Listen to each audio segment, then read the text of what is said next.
Χαίρετε κυρίες και κύριοι. Σήμερα θα συζητήσουμε για ένα νέο μεγάλο βήμα στην ιατρική επιστήμη. Και ποιο είναι αυτό? Η είσοδος της τεχνητής νοημοσύνης, της AI, όπως έχουμε συνηθίσει να λέμε, στις ρομποτικές αρθροπλαστικές αυτή τη φορά, που υπόσχεται ανώδυνη, ταχύτερη και απολύτως εξατομικευμένη αποκατάσταση. Για τον λόγο αυτό έχουμε κοντά μας τον Δόκτωρ Σπύρο Αρμπή, ο οποίος είναι χειρουργός ορθοπαιδικός. Καλησπέρα σας, κύριε Αρμπή. Διευθυντής της Κλινικής Ρομποτικών Αρθροπλαστικών Γόνατος και Ισχύου ημερήσιας νοσηλείας στο Metropolitan General. Χαίρομαι που βρίσκομαι εδώ. Κύριε Αρμπή, είναι η πρώτη φορά που εφαρμόζεται στην Ελλάδα AI, τεχνητή νοημοσύνη, σε αρθροπλαστικές. Τι σηματοδοτεί αυτό για τη χώρα μας? Καλησπέρα και πάλι. Να πούμε ότι έχω τη χαρά να βρίσκομαι εδώ. Κλείνουμε φέτος 10 χρόνια από την ίδρυση της πρώτης στην Ελλάδα κλινικής Fast Track, δηλαδή αρθροπλαστικών γόνατος και ισχύου ημερήσιας νοσηλείας. Επιπλέον τώρα της ρομποτικής τεχνολογίας εισήχθη παγκοσμίως και στην Ελλάδα. Ήδη εφαρμόζουμε την τεχνητή νοημοσύνη στο σχεδιασμό και στην εκτέλεση ακριβέστερων, καλύτερων και πιο ανώδυνων αρθροπλαστικών γόνατος και ισχύου. Οπότε είναι μια καλή ευκαιρία να ενημερώσουμε τον κόσμο προς αυτή την κατεύθυνση. Πράγματι, κύριε Αρμπή, είστε ο πρώτος που ίδρυσε στην Ελλάδα το 2017 την κλινική, που δώσατε ουσιαστικά έτσι τη δυνατότητα στους ασθενείς να υποβάλλονται σε αρθροπλαστική και να επιστρέφουν στο σπίτι τους περπατώντας και μάλιστα την ίδια ημέρα. Fast track. Ακριβώς. Το fast track ξεκινάει καταρχάς ως safe track, ως ασφαλές χειρουργείο, διότι περιορίζει όλους τους απρόβλεπτους παράγοντες, προβλέπει ποιοι ασθενείς θα πάνε καλά, έτσι ώστε να τους βοηθάει να ξεπεράσουν μια επέμβαση στο γόνατό τους και στο ισχύο τους.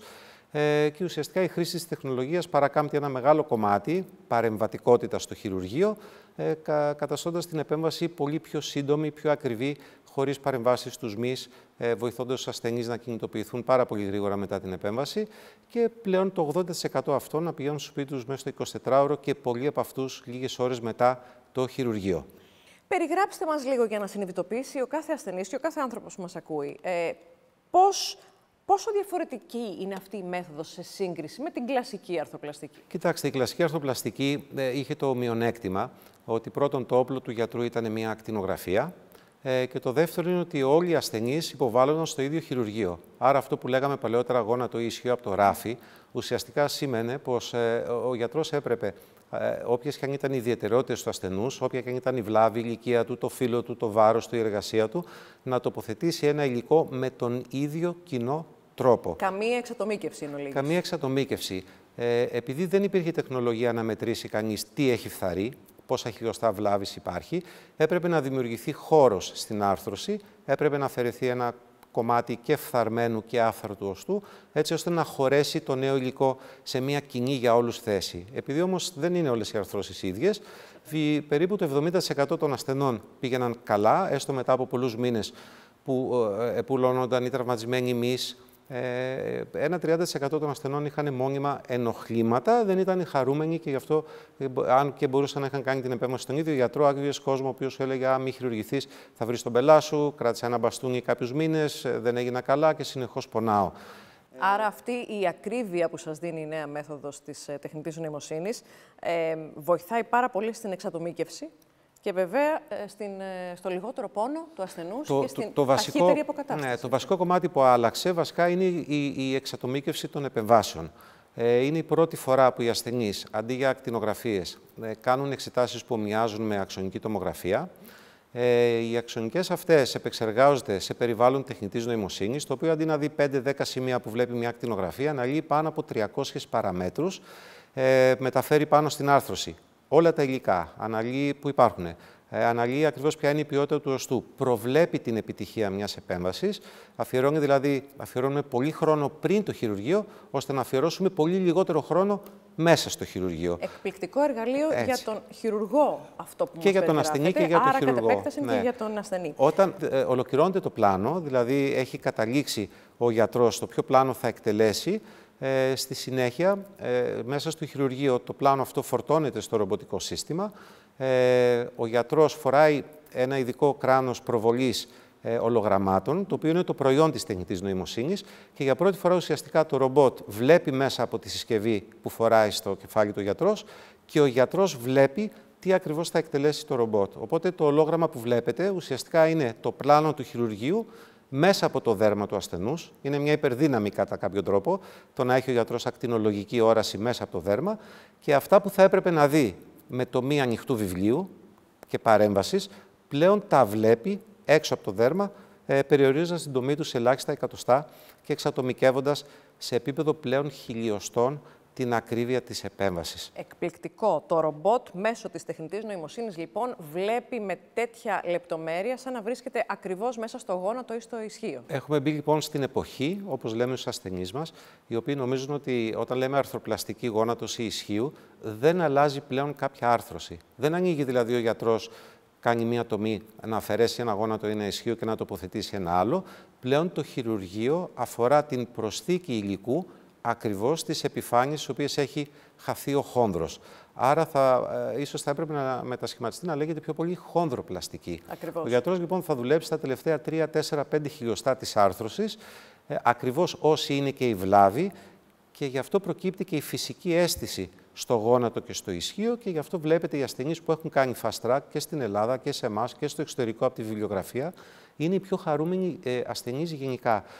Δεν τραυματίζονται οι μυς κατά τη διάρκεια της προσπέλασης και δεν χρησιμοποιούνται μεγάλα ευμεγέθη εργαλεία. Το χειρουργείο τελειώνει σε 30-40 λεπτά, διότι απλούστατα έχει εκτελεστεί όλο το πλάνο πριν την επέμβαση. Πάρα πολύ εντυπωσιακό, ακόμα και όπως μας το περιγράφετε. Φανταστείτε πώς το βιώνουν οι ασθενείς. Θέλετε να μου περιγράψετε τώρα λίγο τι συμβαίνει από τη στιγμή που ο ασθενής μπαίνει στο χειρουργείο μέχρι να σηκωθεί, να περπατήσει και να επιστρέψει σπίτι του. Ο ασθενής το πρώτο βήμα είναι ότι πρέπει να ενημερωθεί πάρα πολύ καλά από εμάς, δηλαδή δίνουμε πάρα πολύ βαρύτητα σημαντική στο να είναι ενήμερος ασθενής. Φαίνεται ότι ο ενήμερος ασθενής γενικά τα καταφέρνει πολύ πιο καλά και είναι πιο χαμογελαστός μετά το χειρουργείο. Άρα το πρώτο πράγμα είναι να εκπαιδεύσουμε τον ασθενή στην πρώτη μας επαφή για το τι ακριβώς θα κάνουμε. Το δεύτερο κομμάτι είναι οι ασθενείς κάνουν προεγχειρητικό έλεγχο, δηλαδή βλέπουμε ποιος ασθενής αναμένεται να πάει καλά και του προτείνουμε την επέμβαση.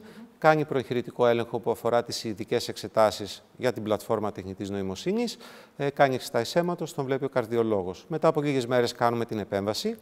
Η επέμβαση γίνεται για πρώτη φορά και με την είσοδο τοπικής αναισθησίας πέραν της επισκληριδίου.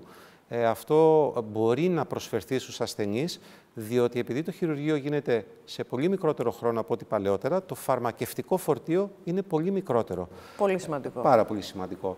Κρατάει περίπου 30 με 40 λεπτά.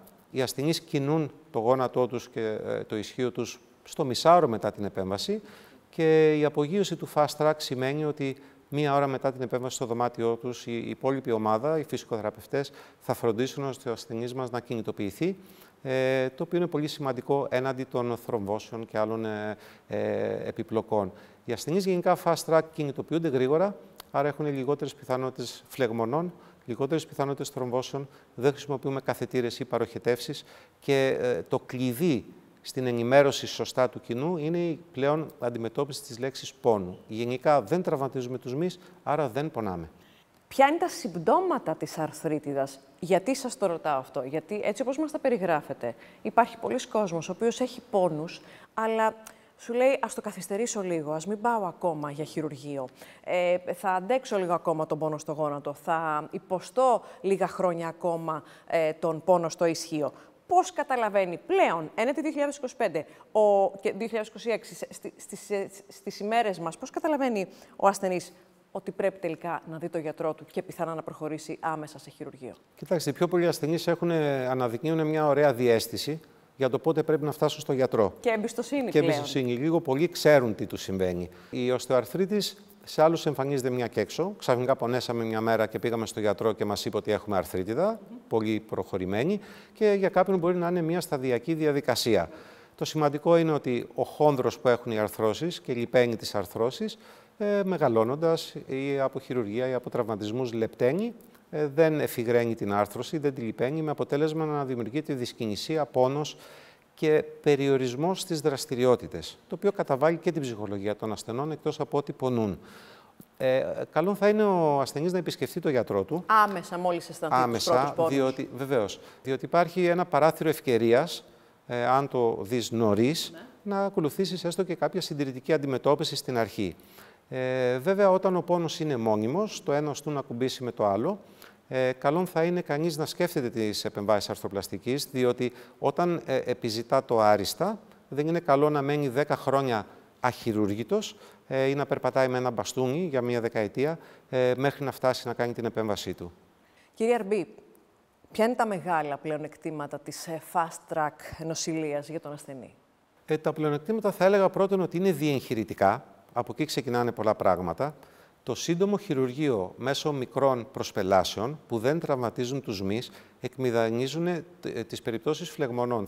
Θα σας κάνει εντύπωση αν σας πω τα τελευταία 6 με 7 χρόνια στην κλινική καταγράφουμε 0% επίπτωση στις μικροβιακές φλεγμονές.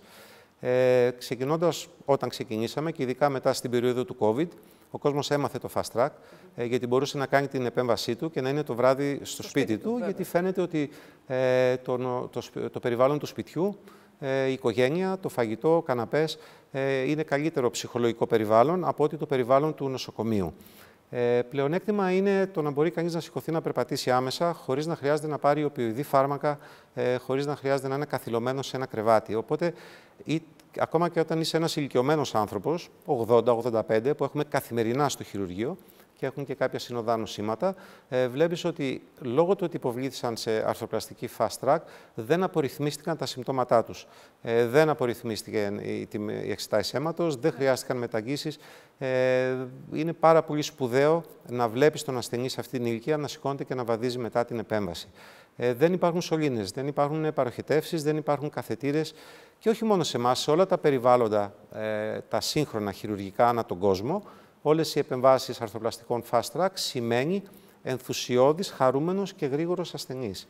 Επειδή μιλήσατε για μεγαλύτερες ηλικίες, που πολλοί ασθενείς στα 85-87 ετών έχουν ήδη κάνει κάποια αρθροπλαστική στο ισείο ή στο γόνατο. Τι γίνεται αν σας προσεγγίσει ένας ασθενής με παλιό χειρουργείο, το οποίο όμως μάλλον δεν έχει εξελιχθεί όσο σωστά και ωφέλιμα έπρεπε? Ναι, είναι πολύ σπουδαία ερώτηση.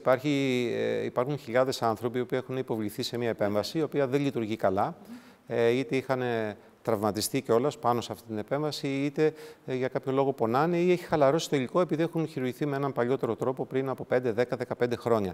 Η ρομποτική τεχνολογία και η τεχνολογία AI έρχονται να βρούνε πολύ μεγάλο έδαφος σε αυτή την κατηγορία ασθενών, διότι μπορούν να δουν και να αντιληφθούν λεπτομέρειες που ενδεχομένως το ανθρώπινο μάτι μπορεί και να σφάλει. Παλιότερα, όταν έκανες τέτοιες επεμβάσεις, ένιωθες αρχηγός, λες, έκανα το χειρουργείο, πήγε υπέροχα και μπορούσες να δεις τον ασθενή σου μετά από 1-2 μήνες να είχε ένα δίσκαμπτο πόδι και να λες τώρα από πού μας ήρθε αυτό και τι ακριβώς έγινε. Η τεχνητή νοημοσύνη προβλέπει εκατοντάδες σημεία στην άρθρωση, δίνει πάνω κάτω το περίγραμμα το οποίο το ρυθμίζει μετά και ο γιατρός, το τροποποιεί κατά μικρές λεπτομέρειες, έτσι ώστε να μπορέσει να αναπληρώσει οστικά ελλείμματα και να μπορέσει να προβλέψει από πριν πώς θα πάει το χειρουργείο. Βλέπετε, έχουμε τους ασθενείς οι οποίοι φορούν το κράνος της τεχνητής νοημοσύνης και μπορούν και βλέπουν το χειρουργείο τους πριν γίνει και από τη στιγμή που το πιστεύουν και έρχονται με χαρά και κέφι στο χειρουργείο, πιστέψτε με, αυτός είναι ο καλύτερος σύμμαχος για να είναι καλά και την επόμενη μέρα μετά την επέμβαση. Γιατί είναι βέβαιος, ουσιαστικά έχει οραματιστεί ότι έχει πλέον κανέναν πόνο. Το ποσοστό ακρίβειας ξεπερνάει το 98,5% για όλες τις κατηγορίες ασθενών, και των καλών ασθενών και των πιο δύσκολων ασθενών. Γιατί κερδισμένοι είναι οι ασθενείς που είναι μικρότερης ηλικία και που στατιστικά μέχρι πρότινος δεν θεωρούσαμε ότι ένας άνθρωπος στα 50 ή στα 60 του θα μπει για αρθροπλαστική? Είναι πολύ μεγάλο κομμάτι της κοινωνίας, 40, 45, 50, 55 χρονών νέοι δραστήριοι άνθρωποι. Ή και αθλητές ακόμα. Και αθλητές οι οποίοι εργάζονται και έχουν ανάγκη να συνεχίσουν να εργάζονται και κάνουν και βαριές εργασίες, οι οποίοι μέχρι τώρα πίστευαν ότι πρέπει να αφήσουν το γόνατό τους να εξαθλιωθεί ή το ισχύο να περάσουν 10-15 χρόνια. Για να τους κρατήσει για να τους κρατήσει, το οποίο δεν είναι σωστό. Δεν θα πρέπει να σκέφτεται κανείς έτσι. Τα νέα υλικά από τη στιγμή που μπαίνουν εξατομικευμένα και μιμούνται την ανατομία του ασθενούς, δέχονται σωστά τα φορτία και έχουν ένα ποσοστό χαλάρωσης στα 30 χρόνια περίπου 3 με 4%. όποιο φαινόμενο της ζωής να σας δώσουν και να σας πούνε ότι σε 30 χρόνια έχετε 96% επιτυχία, θα το δεχτείτε, θα το πάρετε, έτσι. Οπότε οι ασθενείς πλέον, λόγω του ότι μιμούμαστε την άρθρωση, αναπληρώνουμε τη φθορά και προκύπτει ένα γόνατο και ένα ισχύο ακριβώς όπως ήταν όταν είχε το χόνδρο του. Γι' αυτό και οι ασθενείς νιώθουν αυτοπεποίθηση, δραστήριοι, μπορούν να τρέξουν, μπορούν να ψαρέψουν, να κάνουν ψαροντούφεκο, μπορούν να εργαστούν σε βαριά εργασία. Να κάνουν το ποδήλατό τους, να μπορέσουν να βγουν από το αυτοκίνητο χωρίς να πονούν. Ενδεχομένως κάποια αθλήματα επαφής, όπως το ποδόσφαιρο που έχει τον απρόβλεπτο παράγοντα της πτώσης ή το σκι στο βουνό, να είναι λίγο πιο επισφαλή. Αλλά γενικά ο μέσος 50 ετών και 55 που θα κάνει αρθροπλαστική ρομποτική και θα έχει ένα σχέδιο από το λογισμικό της τεχνητής νοημοσύνης, θα έχει ένα γόνατο το οποίο θα συμπεριφέρεται όπως το γόνατό του πιο πριν. Απλά σε άλλους το γόνατο γίνεται ξεχασμένο στο μήνα. Το ξεχασμένο γόνατο είναι μια δική μας καινούρια έννοια που λέει πότε ξεχνάω το χειρουργείο μου, πότε γίνεται άρα το γόνατο ξεχασμένο. Αυτό εξαρτάται και λίγο από τον ασθενή. Είναι κάτι το οποίο μπορεί να προκύψει από τον πρώτο μήνα και να φτάσει μέχρι τον τρίτο μήνα για το πότε θα έχεις την απόλυτη ελευθερία για να κάνεις και τις βαριές αθλητικές δραστηριότητες. Το να οδηγήσεις, αν είσαι 55 χρονών και χειρουργηθείς, σε μία εβδομάδα οδηγείς. Το να πας στην εργασία σου, αν είναι δουλειά γραφείου, σε 10 μέρες μπορείς να πας. Το να κάνεις σωματική καταπώνηση, μετά από 3 εβδομάδες πάλι μπορείς να πας να κουράσεις λίγο το πόδι σου. Θέλω τώρα να μου επισημάνετε και ποια είναι τα ωφέλη στην ηλικιακή ομάδα των μεγαλύτερων ανθρώπων, από τα 80-85 και πάνω. Εδώ μεγάλο σεβασμό στον μέσο Έλληνα 80-85 ετών. Είναι ένα προφίλ ανθρώπου που έχει περάσει πολύ δύσκολα στην Ελλάδα τις προηγούμενες δεκαετίες. Λόγω αρθροπλαστικών παλαιότερων μεθόδων. Έχει μεγάλες έννοιες, έχει φροντίδες στο σπίτι, να φροντίσει κάποιον άλλον ηλικιωμένο ή τα παιδιά του. Οπότε πρέπει να χειρουργηθεί και να μην βρει τον πελάτη του, να είναι γρήγορα σπίτι και μάχημος. Οι ασθενείς αυτοί είναι οι μεγάλοι κερδισμένοι των αρθροπλαστικών αυτών, διότι υποβάλλονται σε πολύ πιο σύντομα χειρουργία, το οποίο σημαίνει ότι δεν απορριθμίζονται φαρμακοκινητικά. Άρα, από τη στιγμή που δεν πονάει ο ηλικιωμένος, δεν θα χρειαστεί πολλά φάρμακα, δεν θα απορριθμιστεί η μαρμαριγή του, ακόμα και αν έχει σαχαρόδι διαβήτη, ακόμα και αν έχει κάποια ήπια καρδιολογικά νοσήματα ή παλαιότερα χειρουργία, πλέον μπορεί να χειρουργηθεί με ασφάλεια και να είναι στο σπίτι του την επόμενη μέρα. Μια εύλογη ερώτηση η οποία προκύπτει στους τηλεθετές μας και στους ασθενείς που θέλουν να προχωρήσουν σε αρθροπλαστική, κύριε Αρμπή, είναι ποια είναι η διάρκεια των υλικών με αυτήν τη μέθοδο, ποια διάρκεια ζωής έχουν και αν υπάρχει ημερομηνία λήξης τελικά. Βλέπουμε και στο ιατρείο η μεγαλύτερη ανησυχία και η πιο συχνή ερώτηση των ασθενών, αφού καταλάβουν τι είναι το fast track, ποια είναι τα ωφέλη τους, πώς θα βγουν κερδισμένοι. Πάντα πρέπει να συζητήσουμε ποια είναι τα υλικά και ποιες είναι οι διαφορές σε σχέση με παλαιότερα.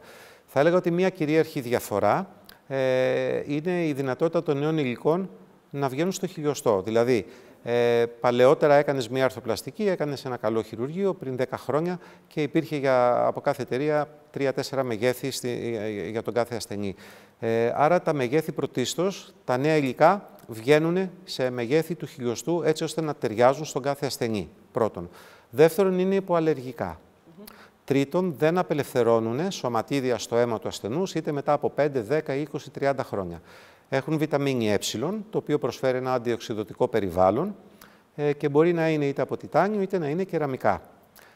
Το βέλτιστης όμως σημασίας είναι ότι τα υλικά δεν έχουν ημερομηνία λήξης, όπως ένα προϊόν που θα πάρω από το σούπερ μάρκετ, όπως το γιαούρτι. Τα υλικά από τη στιγμή που θα μπουν σωστά και εξατομικευμένα, δεν έχει κάποιος ασθενής να ανησυχεί ότι του χρόνου ή σε 2 χρόνια ή σε 5 χρόνια θα πάθουν κάτι, θα χαλαρώσουν. Αλλαγή. Είναι πολύ σπάνιο. Είναι πάρα πολύ σπάνιο. Αυτό απαντάτε και σε πάρα πολλούς που αγχώνονται γιατί είναι μικρότερες ηλικίες και χρειάζεται να προχωρήσουν σε αρθροπλαστική. Και επιπλέον, οι εξετάσεις που γίνονται πριν την επέμβαση. Παλαιότερα έμπαινες μέσα στο χειρουργείο και μπορούσε ο γιατρός να έρθει αντιμέτωπος με μαλακό κόκαλο, με οστικά ελλείμματα, με χαλαρούς συνδέσμους και έπρεπε να κάνει συμβιβασμούς στην επέμβαση. Όλο αυτό το οποίο συζητάμε σήμερα, η ρομποτική τεχνολογία και η τεχνητή νοημοσύνη, περιγράφουν το χειρουργείο που θα γίνει πριν γίνει. Οπότε τα υλικά τοποθετούνται έτσι ώστε να καλύψουν το κάθε κενό, την κάθε αδυναμία ή την κάθε αστάθεια. Όταν προσθέτεις αυτό που έχεις απολέσει, που έχεις χάσει και το πόδι δεν μπορεί πλέον να βγει πιο σφιχτό ή πιο χαλαρό, όπως με την κλασική αρθροπλαστική, τότε η κίνηση είναι ανεμπόδιστη, τα φορτία είναι φυσιολογικά, ανατομικά, οπότε τα υλικά ζουν όσο απαιτούμε να ζήσουν. Γιατρέ, έτσι όπως μας το περιγράφετε, είναι τόσο εντυπωσιακό που είναι πάρα πολύ εύλογο για κάθε τηλεθεατή και για κάθε ασθενή που θέλει να προχωρήσει στην ρομποτική αρθροπλαστική μέσω AI, μέσω τεχνητής νοημοσύνης, να ρωτήσει το κόστος είναι υπέρογκο τελικά ή όλο και περισσότερο πιο προσιτό για τον ασθενή? Χρόνο με το χρόνο γίνεται πιο προσιτό. Όλη η δαπάνη μιας αρθροπλαστικής καλύπτεται κατά περίπου 70% από τα ασφαλιστικά ταμεία σε συμβεβλημένες κλινικές, οπότε ο ασθενής συμμετέχει περίπου κατά 30%.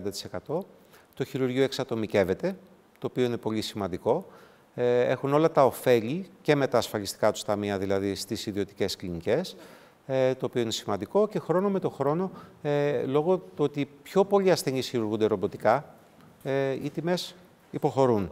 Το δεύτερο είναι ότι ένα από τα μεγάλα κέρδη της τεχνητής νοημοσύνης είναι ότι η τεχνητή νοημοσύνη και το λογισμικό της αποκτιέται μια φορά, εγκαθίσταται στο νοσοκομείο, οπότε ο ασθενής θα πληρώνει μόνο την εξέταση που θα κάνει για να τη χρησιμοποιήσει, δηλαδή το κόστος των απεικονιστικών εξετάσεων. Άρα είναι πάρα πολύ προσιτό, πάρα πολύ εύκολο για τον οποιονδήποτε θα έκανε μια αρθροπλαστική γόνατος να μπορεί να κάνει μια ρομποτική αρθροπλαστική σε περιβάλλον και μελέτη τεχνητής νοημοσύνης και με τη χρήση του ολογράμματος.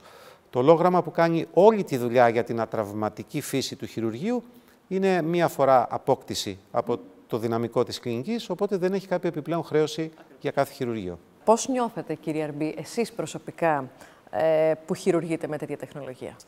Κοιτάξτε, είναι μεράκι πάνω απ' όλα, είναι ομαδική δουλειά.